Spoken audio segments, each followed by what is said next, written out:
السلام علیکم دوستو۔ امریکہ جو ہے وہ ہمارے حوالے سے کافی پریشان رہتا ہے۔ اسے اپنے جو ہے وہ ملک میں جو کچھ ہو رہا ہوتا ہے یا وہ جو دوسرے کو ملکوں میں کر رہا ہے، جو افغانستان میں وہ کر رہا ہے، جو کشمیر میں بہتا ہوا لہو دیکھ رہا ہے اور جو کچھ اس کے ساتھ کر رہا ہے وہ بھارت کر رہا ہے، اور بھارت اس کا خاص ساتھی ہے۔ پوری دنیا میں مسلمانوں کا لہو بہایا جا رہا ہے، اس پہ امریکہ کو کوئی تشویش نہیں ہوتی۔ اسے اگر تشویش ہوتی ہے تو مسلمانوں کے معاملات میں ٹانگ اڑانے پہ ہوتی ہے، مسلمانوں کو قتل کرنے میں اس کو کوئی تشویش نہیں ہوتی۔ امریکی مذہبی آزادی رپورٹ پاکستان خصوصی تشویش کا باعث ملک برقرار۔ جب تک توہین مذہب کا قانون ختم نہیں ہوتا، پاکستان سے اصلاحات لانے کا مطالبہ کیا جائے۔ امریکی حکومت نے یہ تجویز دی ہے۔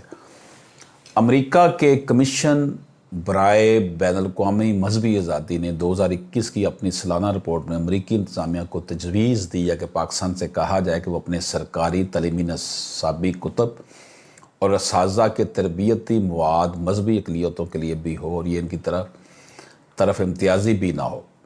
اس رپورٹ میں پاکستان کو خصوصی تشویش کا باعث ملک یا پھر CPC قرار دیتے ہوئے کہا گیا کہ مذہبی آزادی کی منظم انداز سے جاری خلاف ورزیوں کا معاملہ پاکستان سے اٹھایا جائے اور مطالبہ کیا جائے کہ توہین مذہب اور قادیانی مخالف قوانین ختم کیے جائیں اور توہین کے مرتکب افراد کو رہا کیا جائے۔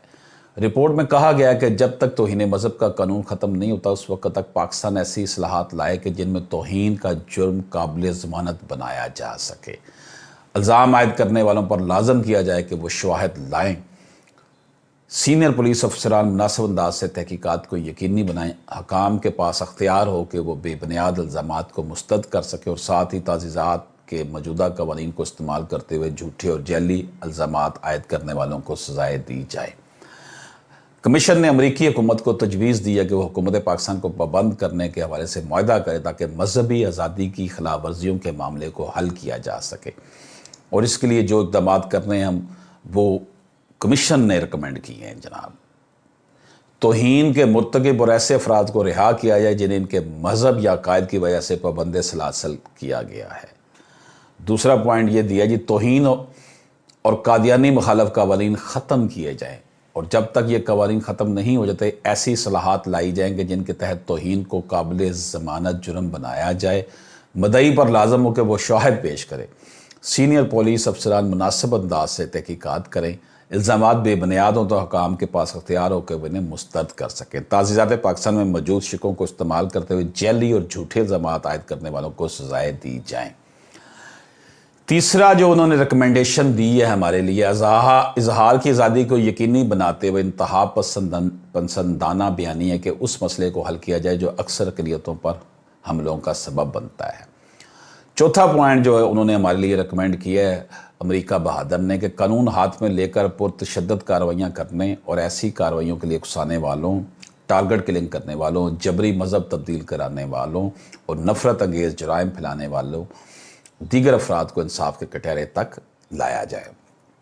پانچواں پوائنٹ ہے جی ان کا سرکاری تعلیمی اداروں کی نصابی کتب میں اور اساتذہ کے تربیتی مواد میں اصلاحات لائی جائیں اور اس بات کو یقینی بنایا جائے کہ ان میں کسی بھی مذہبی اقلیتوں کے خلاف امتیازی باتیں شامل نہ ہوں۔ شناختی دستاویزات میں موجود مذہبی شناخت کی علامت ختم کی جائے۔ مذہبی آزادی کی خلاف ورزیوں میں ملوث پاکستانی ادارے یا ایجنسیوں یا سرکاری اداروں پر پابندیاں عائد کی جائیں اور ان کے اثاثے منجمد یا ان کے امریکہ میں داخلے پر پابندی عائد کی جائے۔ کمیشن کی رپورٹ میں یہ بھی کہا گیا کہ امریکی کانگریس کو چاہیے کہ وہ مذہبی بنیادوں پر جیل میں قید کیے گئے افراد، ضمیر کے قیدی جن میں جنید حفیظ، رمضان بی بی، شفقت امانویل اور شگفتہ کوثر کی رہائی کے لیے اقدامات کریں۔ تو جناب یہ منوان جو رپورٹ پبلش ہوئی ہے نیشنل نیوز پیپر میں، جس میں مختلف پاکستان کے لیڈنگ نیوز پیپرز نے یہ رپورٹ جو ہے وہ اردو میں بھی شائع کی ہے، جس کو میں نے آپ کے سامنے منوان پیش کی ہے، اور انصار عباسی صاحب نے بھی اس رپورٹ کو جو ہے وہ ریفر کیا ہے۔ اب بات آپ کے سامنے ہے، پاکستان میں اس وقت بھی 800 سے زیادہ کیسز پینڈنگ ہیں 295 میں، جس میں نبی پاک صلی اللہ علیہ وآلہ وسلم کی حرمت کے حوالے سے قانون بنا ہوا ہے، صحابہ کی حرمت، قرآن پاک کی حرمت، مذہبی رسومات کی حرمت، 295 اے بی سی یہ اسی چیز کے ہیں۔ اس کو ختم کرنے کی بات کی جاتی ہے، اور پریکٹیکلی آج تک کسی کو بھی پاکستان میں جب سے یہ قانون بنا کوئی سزا نہیں دی گئی، بلکہ ممتاز قادری کو فوراً پھانسی دے دی گئی تھی رات کے اندھیرے میں، ٹھیک ہے جی۔ اسی طرح مذہبی آزادی کا کتابوں کی حد تک تو لکھا ہوا ان کا بڑا خوشنما نظر آتا ہے جی، لیکن اس کے در پردہ قادیانیوں کو تحفظ دینے کی کوشش، کیونکہ قادیانی جو ہیں وہ ایک ایسا ایلیمنٹ ہے جو کہ مسلمانوں کا ہی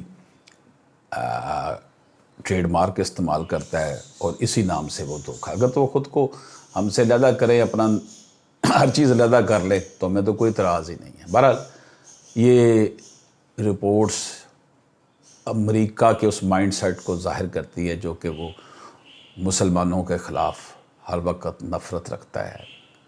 افغانستان میں دیکھیں لاکھوں لوگوں کو شہید کروانے میں امریکہ کا کردار ہے۔ جب رشیا نے افغانستان پہ حملہ کیا تب بھی مسلمان مرے، رشیا کے جانے کے بعد امریکہ تھانے دار بن کے وہاں پر بیٹھا رہا تب بھی مسلمان مرے۔ مسلمانوں کا خون فلسطین میں ہے، کشمیر میں ہے، شام میں ہے، افغانستان میں ہے، جن جن مقبوضہ علاقوں میں مسلمان ہی پٹ رہے ہیں، برما میں دیکھ لیں، وہاں امریکہ بہادر جو ہے نا وہ کوئی کام نہیں دکھاتا۔ اسی وجہ سے ہمارے پرائم منسٹر صاحب نے بھی چند دن پہلے بھی خطاب میں کہا کہ حرمت رسول کے حوالے سے انٹرنیشنل قانون سازی کے لیے ہم اپنا کردار ادا کریں گے، لیکن ممکن نظر نہیں آتا۔ اجازت دیجیے، اللہ حافظ۔